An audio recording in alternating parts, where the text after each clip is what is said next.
Good morning, dear students. As yesterday we have started with the preparation methods of haloalkanes. So today we will continue with the same.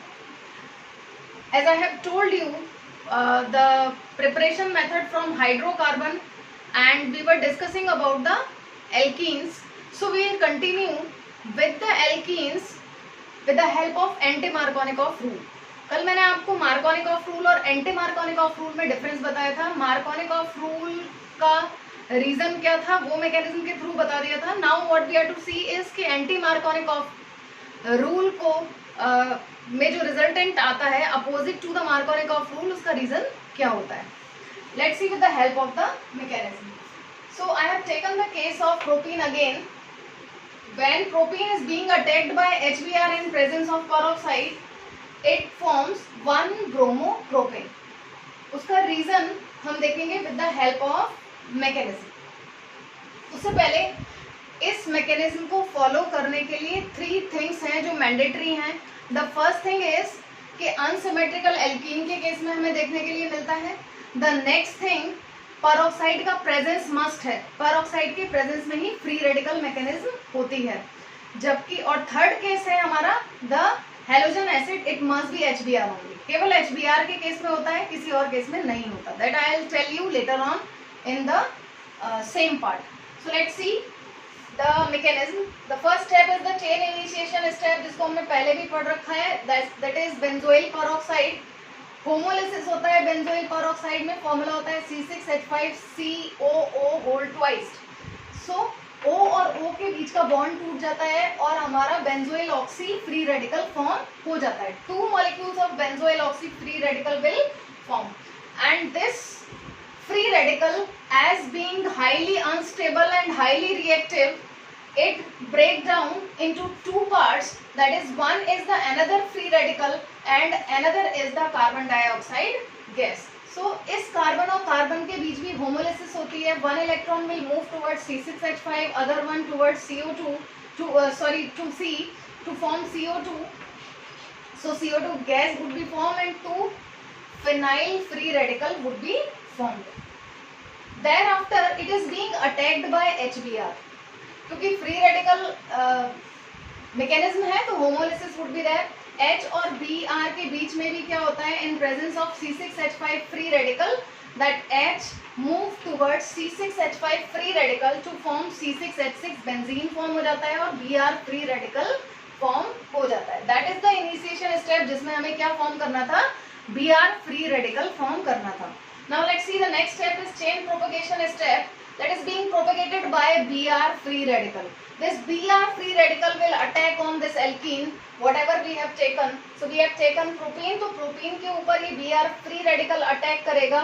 Homolysis would be taken place. ये जो double bond है टूट जाएगा और एक electron secondary carbon पे एक terminal carbon पर आ जाएगा. नाउ Br को किस तरफ मूव करना चाहिए, ये गाइडेंस हमें किससे मिलेगी. हमें पता है, कल भी हमने समझा था कि फ्री रेडिकल का जो स्टेबिलिटी ऑर्डर होता है that is 3 degree, then 2 degree, then 1 degree. 3 degree greater than 2 degree, then 1 degree. So अगर हम Br को यहाँ मूव करते हैं तो फ्री रेडिकल मिलेगा 2 डिग्री, और अगर मैं Br को यहाँ पर मूव कराती हूँ तो मुझे जो फ्री रेडिकल मिलेगा वो 1 डिग्री होगा. And which one is more stable, 2 degree is more stable. So Br will move to the terminal carbon atom, यानी प्राइमरी कार्बन एटम पर मूव करेगा Br, और हमारा जो फ्री रेडिकल है वो मोर स्टेबल कौन सा बनेगा, 2 डिग्री वाला बन जाएगा. Now the chain will propagate, means that would again B attacked by HBr, और इस बार फिर HBr के बीच में होमोलिसिस होकर H will move towards the free radical secondary carbon atom to form CH3 CH2 CH2 Br. So like this is the reason why we are getting the 1 bromopropane as the resultant one, and Br free radical would be formed that will propagate the chain again and again. So now what would be the termination step? Termination में हमारे पास 3 product possible हैं. Whether 2 Br free radical will give Br2 gas. The another one is जो हमारा secondary free radical बना था वो Br से combine कर जाएगा और Br इधर move कर सकता है. Br फ्री रेडिकल इधर बॉन्ड बना सकता है. So we would be getting 1,2-डाइब्रोमोप्रोपेन। हमें क्या मिलेगा, देखिए नंबरिंग की हुई है मैंने 1 2 3, क्योंकि Br को दोनों को पोजीशन देनी है। सो 1,2-डाइब्रोमोप्रोपेन। देन आफ्टर दूसरी पॉसिबिलिटी ये है कि ऐसे दो मॉलिक्यूल आपस में कहाँ से कंबाइन हो जाएंगे, इस वाले कार्बन से कंबाइन हो जाएंगे।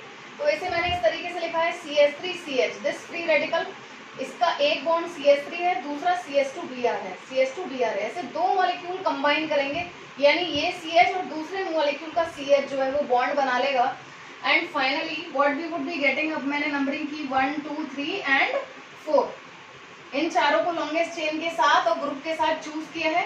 सो आई वुड बी गेटिंग 1,4-डाइब्रोमो 2,3-डाइमिथाइल butane.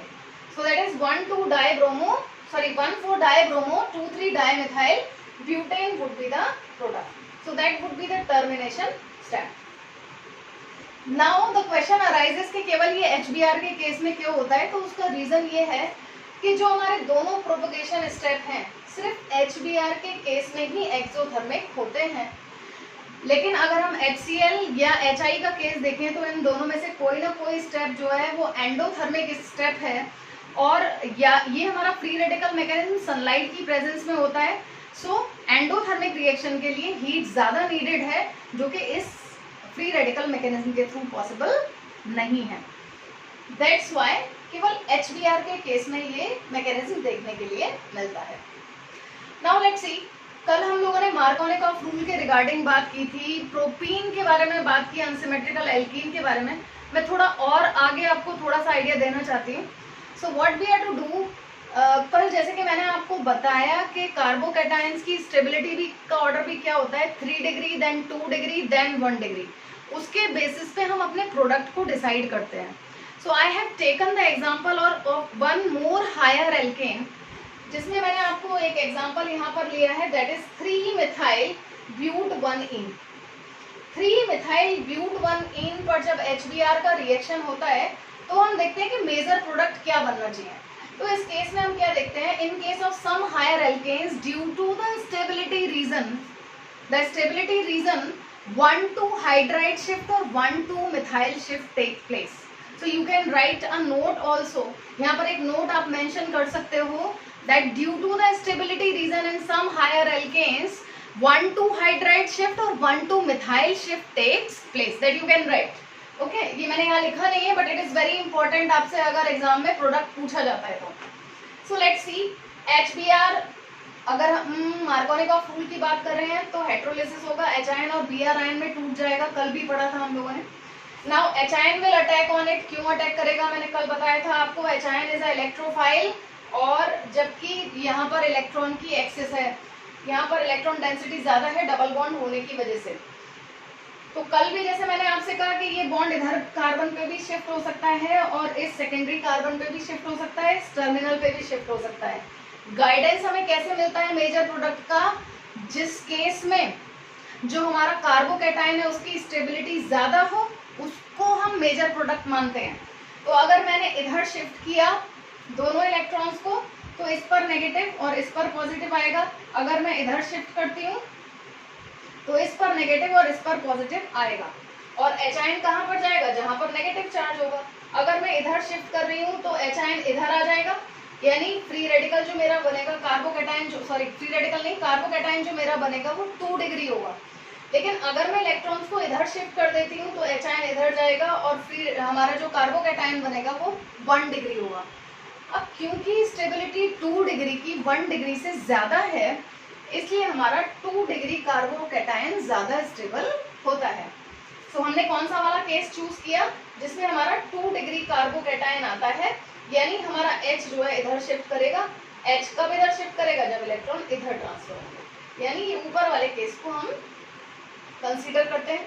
So now I am having 2 degree carbocation, but now see अगर ये पॉजिटिव चार्ज इधर आ जाए तो ये कार्बन मेरा 3 डिग्री कार्बन एटम है। देखिए ये कार्बन 3 और कार्बन से जुड़ा हुआ है तो 3 डिग्री और ज्यादा स्टेबल हो जाता है।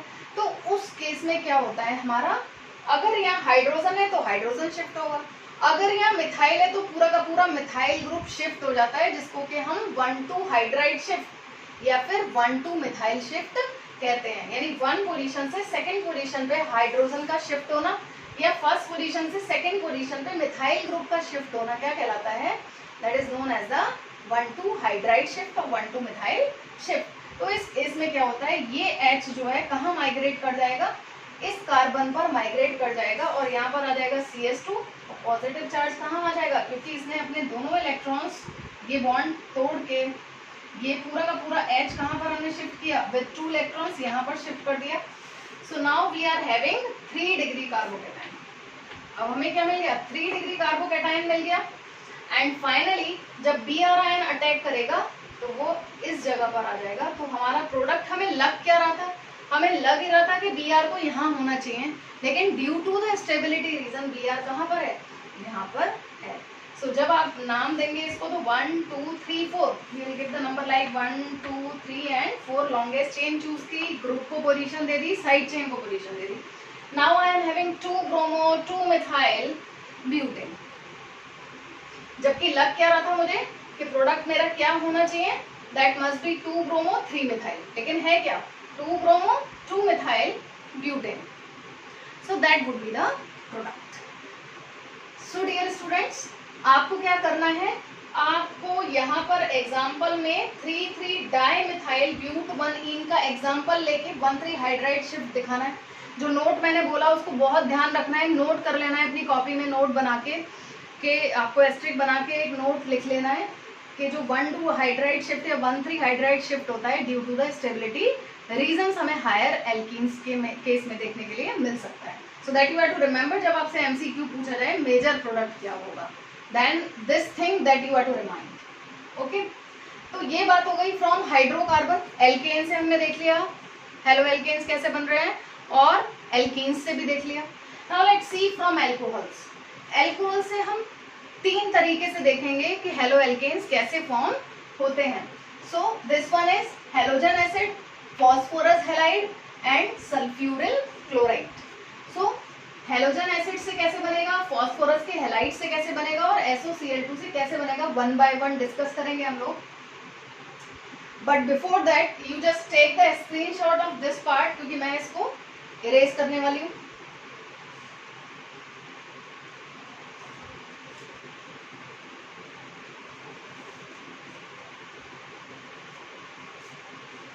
I think you must have taken.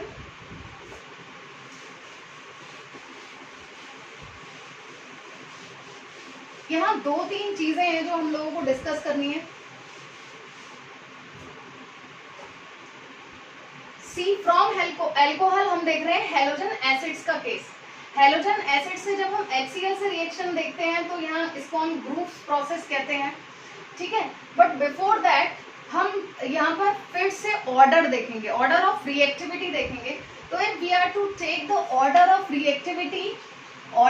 Reactivity of halogen acids, that you are to remember.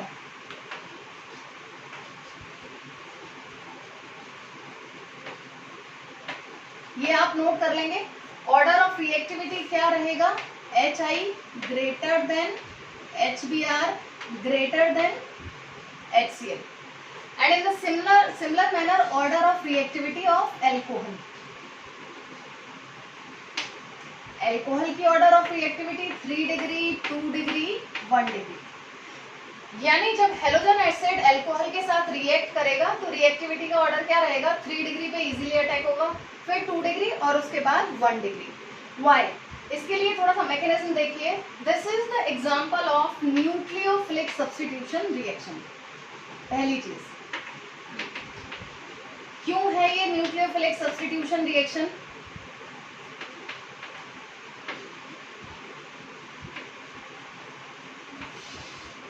Because इस केस में जो भी मैं ROH लेती हूँ that is being attacked by H ion. H ion कहाँ से आया? जो मेरा HX था वो H आयन और X आयन में कन्वर्ट हो जाएगा, ब्रेक हो जाएगा। Then this H ion will attack on, ये एक इलेक्ट्रोफाइल है और यहाँ पर क्या है? इलेक्ट्रॉन डेंसिटी ऊपर ज्यादा है, लोन पेयर नजर आ रहे हैं, तो ये इस पर अटैक करेगा and we would be getting protonated alcohol.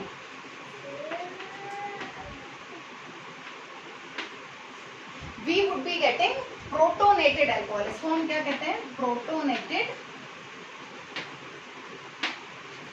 क्योंकि एचाइन को इलेक्ट्रॉन्स चाहिए और यहाँ लोन पेयर ऑफ इलेक्ट्रॉन है, तो ये यहाँ पर जुड़ जाएगा, एक lone pair of electron accept कर लेगा और यहाँ प्रोटोनेटेड अल्कोहल बनेगा.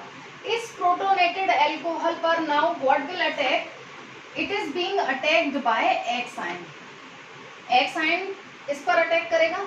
एक्स आयन हमारा ये है, वो इनमें से कोई भी हो सकता है, आई आयन, बी आर आयन या फिर सी एल आयन. ठीक है, that is being attacked on it. और हम जानते हैं कि वाटर हमारा बेटर लीविंग ग्रुप होता है. क्यों? क्योंकि वो अपने आप में ही स्टेबल है. So this bond will break like this. Water would be eliminated and we would be getting RX. Now X ion का काम क्या है? एक्स आयन यहाँ पर एज अ न्यूक्लियोफाइल वर्क कर रहा है. ठीक है, ये अपने इलेक्ट्रॉन्स को डोनेट कर रहा है. तो इलेक्ट्रॉन डोनेट करने की टेंडेंसी का डिक्रीजिंग ऑर्डर यही है, that is the decreasing order. I ion जल्दी डोनेट कर देगा. ठीक है, या आप ऐसा समझ सकते हैं कि HI की बॉन्ड डिसोसिएशन एनर्जी सबसे कम है, तो इजीली अपने इलेक्ट्रॉन्स को डोनेट कर सकता है आई आयन. इसलिए हमने यहाँ पर ऑर्डर क्या रखा? HI then HBr then HCl. ठीक है, या फिर आप कह सकते हो this is the decreasing order of nucleophilicity.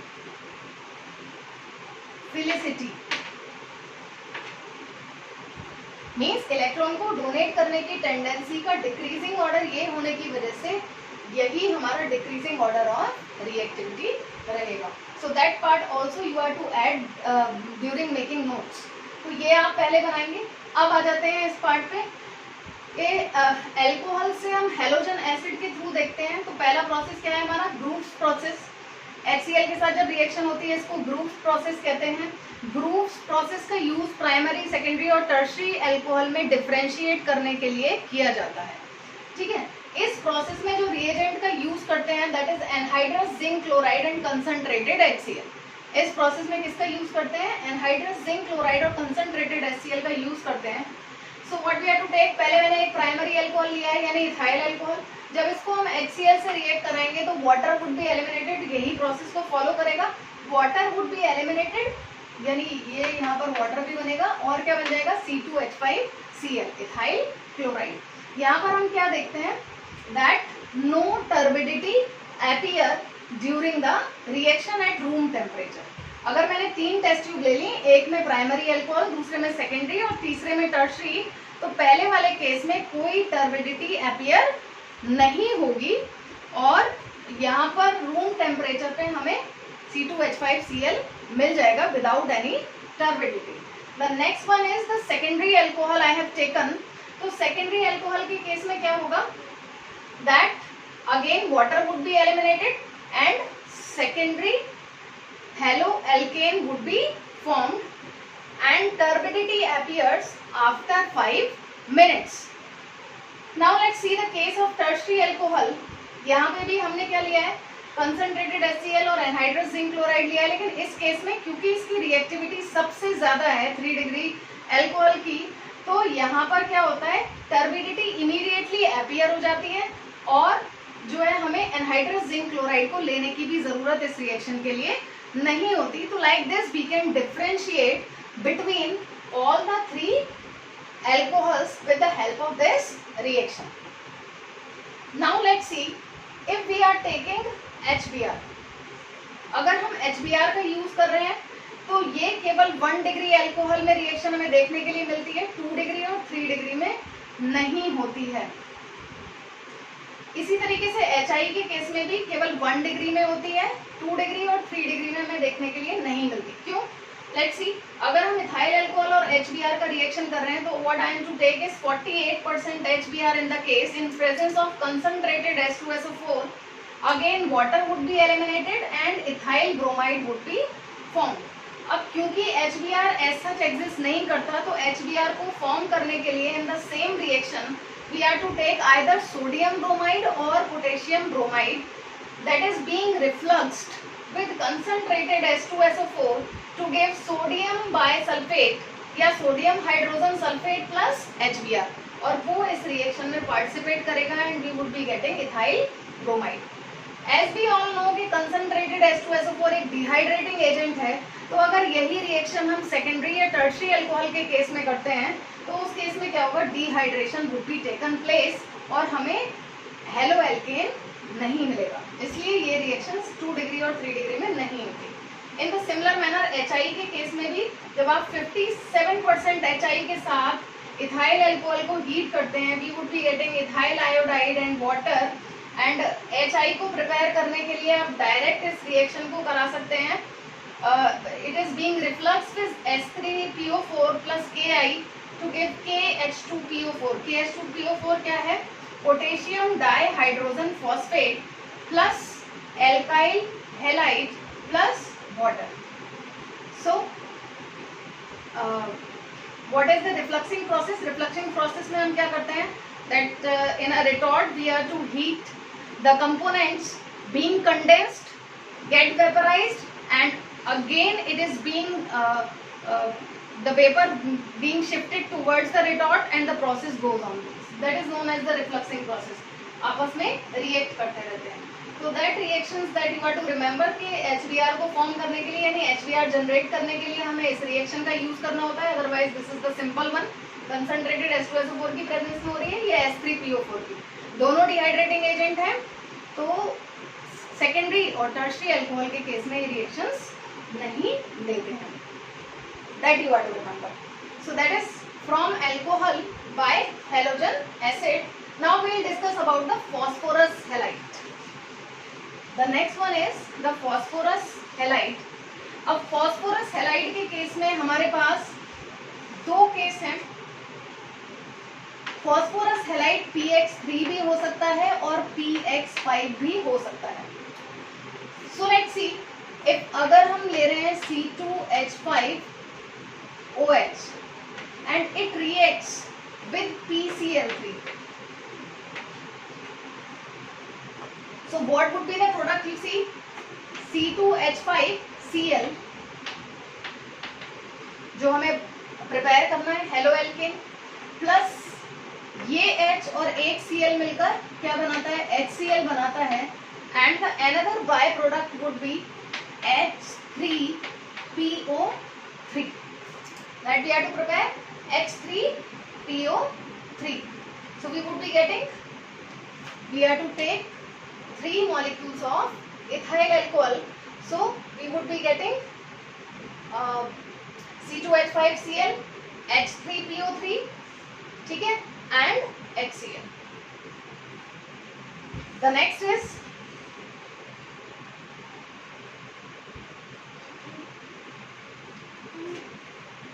यही रिएक्शन हम PX3 की जगह, PX3 में PCl की PHCl3 की जगह PBr3 या PI3 से डायरेक्ट नहीं कर सकते, क्योंकि PBr3 और PI3 इस तरीके से एग्जिस्ट नहीं करते हैं। तो हम यहाँ क्या करते हैं, एरो पर P प्लस Br2 और P प्लस I2, यानी रेड फॉस्फोरस प्लस ब्रोमीन और रेड फॉस्फोरस प्लस आयोडीन हमें लेना होता है। And again we have to do the same reaction and we would be getting the same product ethyl chloride, H3PO3 and HCl, that we have to remember. So इस तरीके से हम यहाँ पर ये रिएक्शन देखते हैं PCl3 के केस में। But if we are talking about PX5, तो PBr5 ये नोट लिख लेंगे आप, PBr5 and PI5 do not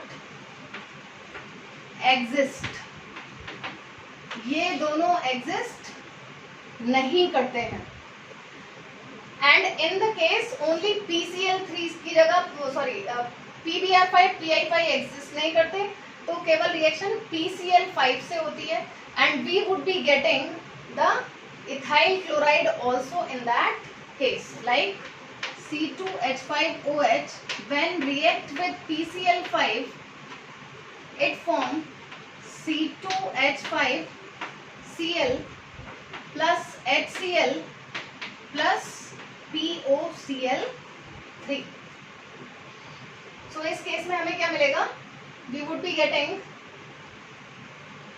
sorry इस केस में आपका HCl नहीं बनता, इस केस में HCl नहीं बनेगा, इसमें आपका C2H5Cl फॉर्म होगा और आपका H3PO3 फॉर्म होगा। Sorry that you are to correct it. इस केस में हमारा क्या होगा, C2H5Cl plus HCl plus POCl3 form होता है। लेकिन ये रिएक्शन सिर्फ PCl5 से होती है, जबकि इस केस में रिएक्शन जो है PCl3, PBr3, PI3 तीनों से होती है। PCl3 एग्जिस्ट कर जाता है बट PBr3 एग्जिस्ट नहीं करता एट द सेम मोमेंट, आपको उसको बनाना होता है। So you have to take the presence of red phosphorus plus bromine and red phosphorus plus iodine. So next reaction आपको ये करनी है। उसके बाद हम देखेंगे SOCl2 से last reaction.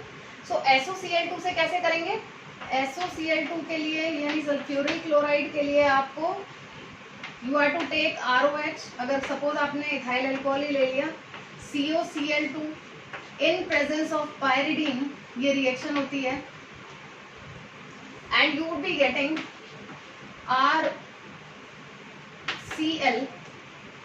RCl plus SO2 plus HCl।